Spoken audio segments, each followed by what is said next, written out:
Hey, everybody, it's Kevin and Zane. Welcome to the Healthcare Tech Show. We got an exciting episode set up for you, and we're going to tackle something that is a big burden and usually a big pain in lots of different medical settings. I'll click the reel and we'll go.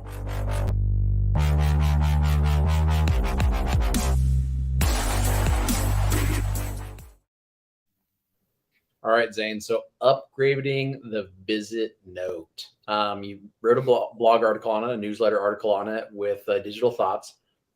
So I will say this, Zane, from my experience, when we were going to med staff meetings and I saw the individual from billing have to go and chase after all the docs and let them know that these things aren't completed. I need this to be able to build this at this level.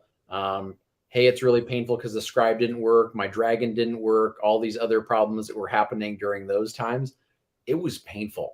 Like just thinking about all the elements of patient care that we're wiping to the side because we've got to get that documentation in. What are your thoughts, buddy? I love the article, by the way. Let's start it off, I guess, with kind of the basics. Like, why do we have to do it? What's the deal with notes in general? Yeah, I mean, I think you've probably heard this saying. I think almost everyone who's practiced medicine or ever went to school in medicine has heard this saying: if it's not documented, it didn't happen, right? And that is drilled into our heads from day one of med school, pharmacy school, whatever school you're in.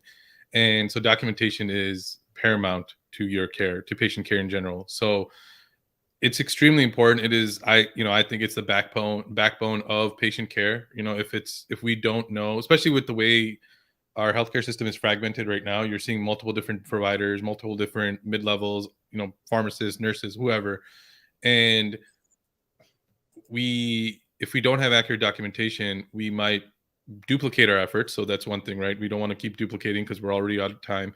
And worse, if we don't document something that's really important, like say like an allergy or a previous, adverse event to something, then we might repeat that same thing because we just didn't know, right? And the patients are not all, and we can't always rely on the patients to always know, right? Because they might forget, they might not put two and two together like we would, right?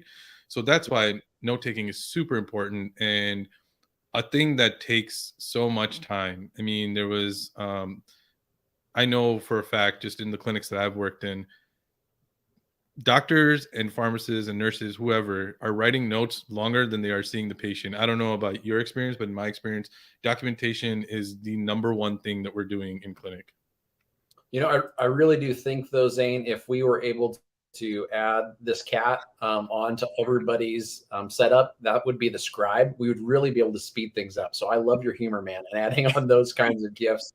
That's my jam. I know that it makes us old millennials, but I don't care. I love it.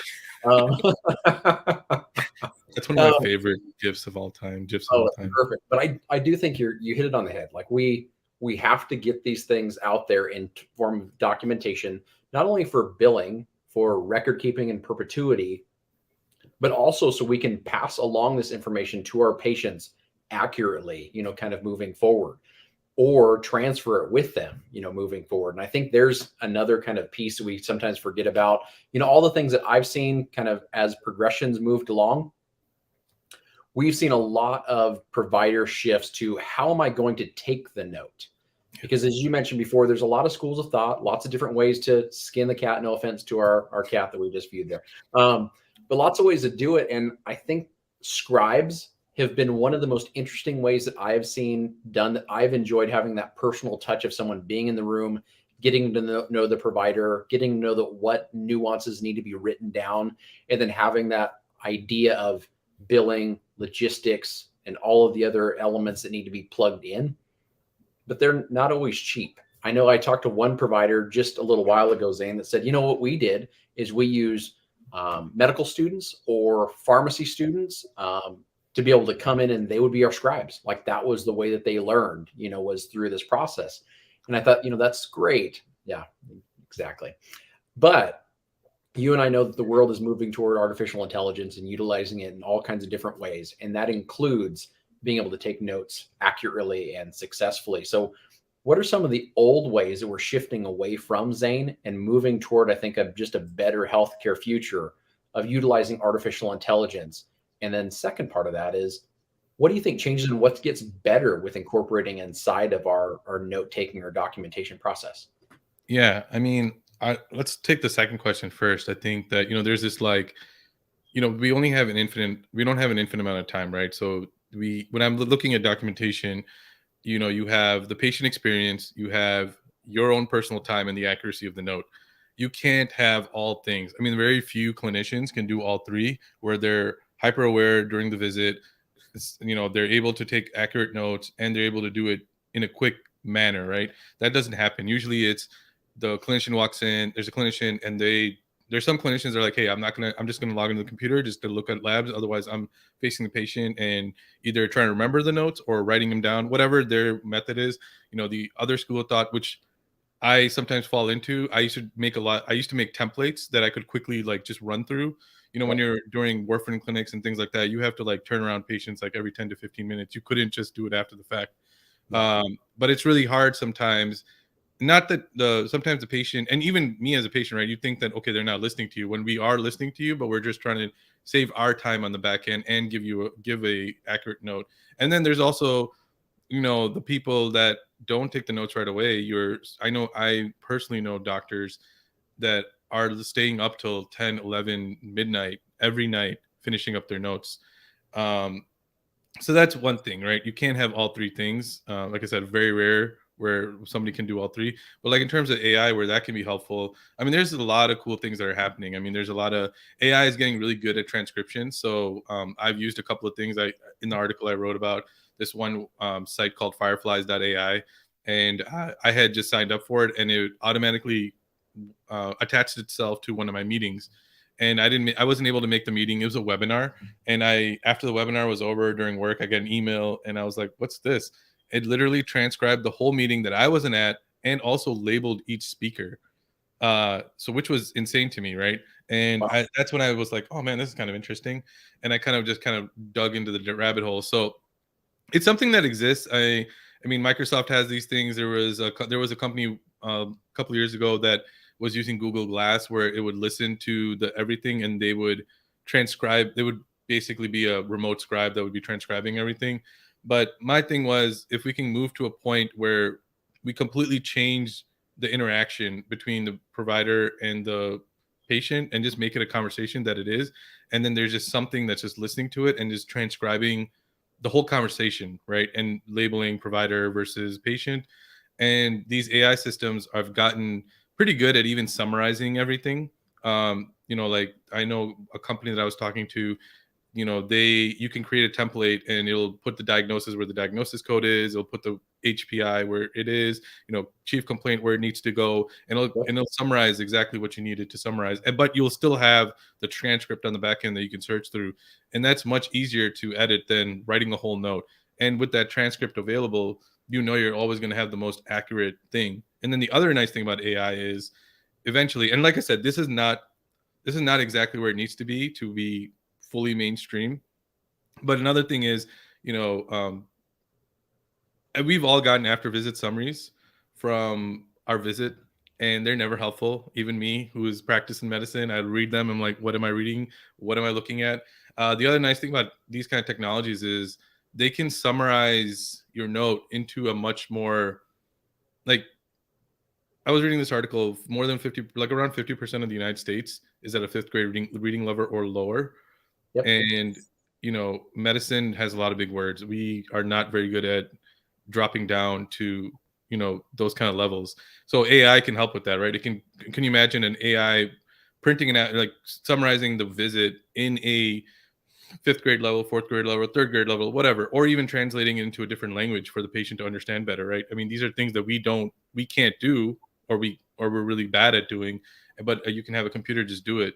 And so those are things that gets me really That's excited. that's the simplest first step. Honestly, Zane, it is, right? I mean, I think that the one thing that we're trying to get to is the whole point of healthcare is care and people to get better and improve from their disease states. It is not to document what is happening during the visit, right? And so if we don't provide value there so that someone can take that, bring that home and actually improve their overall health status, their quality of life, we're really missing the boat entirely on what we're doing in the healthcare system. And so having the ability for Zane to sit down as a clinician, watch the patient's body language, movements, get an idea on their overall level of understanding, be able to detail things out that are unrelated to an allopathic pathway. We're not going, hey, there's a hole, I'm going to put my finger in it and stop it from overflowing. I'm going to see, why did the hole get there in the first place? How do we avoid it from going there in the future? How do I add on some lifestyle modification elements? Going deeper than just problem solving, 1+1 = 2, which we know is not the case, Zane. Like, there's not that level of simplicity. By using AI just to take that burden off our shoulders of not having to literally write things down, and also being able to have some predictive components, that's what I'm excited about, buddy. To be perfectly honest, like, I think the predictive elements of going, I'm hearing the patient say these things. Here are some things that other patients in these exact same demographics, these exact same backgrounds have benefited from or shown benefit from in lifestyle modifications, secondary questions that you should be asking, or maybe prompting you to be able to ask these questions, not only for billing purposes, which is important, but also for clinical purposes and quality purposes, to be able to move toward. And the exact same thing that when we're done with our note, we're usually arriving upon, here is a given treatment, here's a status update, whatever the case is, but we're now going to make a medication decision, or we're now going to make a referral decision or a specialist decision. And all that artificial intelligence can take the entirety of the visit, pull it together, and then be able to tell us, here is something that we could think about doing. Do we have to do it? Can we just utilize our own clinical intelligence to make that decision? Of course. Yeah, no, I think utilizing it is great. Yeah, no, I mean, the predictive side of it is really interesting to me. Right now, where there are companies out there that are going down this route, and it's really interesting what they're doing. There's one company I talked to. It will summarize the note and also give you, like, I don't know, like 3 or 5 top diagnoses that based on what the patient was saying and what you wrote down, and then from there. And I think they've done some studies overseas, and they're like almost 90, I don't even know, 97, 98% accurate in terms of, like, it's one of those like top ones that they do. So like that stuff is coming. It's not as close as, let's say, transcription. And the thing that gets me excited as a clinician, like for me, like I get people like, oh, what gets you excited? Things that are really boring and really simple, like documentation. Like if you can get that off our plate, we will get super excited because it takes so much off our plate. And that's not something that requires a medical degree, right? You said students are writing down notes, right? It just needs to just literally take what you said and write it down. That's it. It's not making a decision on anything. It's not practicing medicine for you or anything like that. Like that is, I think, an amazing first step to get AI into hospital systems and medical, have medical people use it and kind of get comfortable with AI in general. I think there's this like fear or uncertainty with AI. Like, people don't even people that work in AI don't really understand how AI works in some cases. When you get into like the, all the deep mind stuff, they don't really understand how it works. So, there's this like uncertainty, but I think that as people start using it more and more and bring it more into their workflow, it'll just help out more. And then the models will just get better because we're using it more and more. It's getting more and more data. It's just going to get more and more accurate. So it's like one of the chicken and the egg thing, right? Like we want AI to be accurate, and most of the times, but it can't be accurate unless we give it the data that it needs. The only way it can get that data is by us using it. So it's like this weird cycle that is kind of going on that technologists are finding with clinicians, but eventually we'll get to that point. But that's why I'm excited. But yeah, the diagnosis thing could be, I mean, it's not like right now, but definitely I think in 5-10 years, we'll definitely be seeing that as well.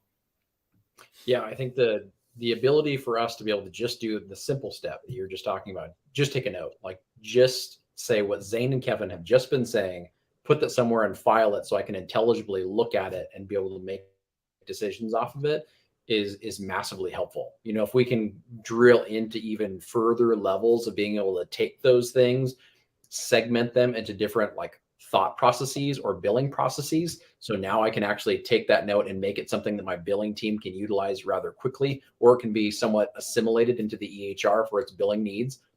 Even better. I mean, anything that can take that weight off a clinician's shoulders and them be able to take more time to look and connect with their patients, I think is a massive step. Yeah, I mean, that's one of the biggest frustrations when you come out and practice is you're basically a secretary for yourself the whole time, and you're on top of that, you have to do all your clinical duties, and it's just like, it's so much. Like I said, we're documenting probably double the amount of time we're actually seeing a patient. And that's not what we signed up for. That's not what the patient signed up for. That no one signed up for this. Yeah, no, I love it. Well, fantastic episode, Zane. Definitely everybody go over to Digital Thoughts and check out the other things that Zane had to say about the topic. Head over to RPH Ally, join the technology channel, and get to learn more insights about it and ask some questions there on what you're seeing in technology and how it's advancing forward and helping out your individual practices so we can learn from it. Hopefully next time we could go over, I mean, honestly, notes. There's so much more to be able to delve into here, Zane. I'm just cutting ourselves short because we're at 15 minutes, but just those simple facts, I think, are fun first steps to be able to start integrating it into your practices. And we will see you guys next time. Bye, guys.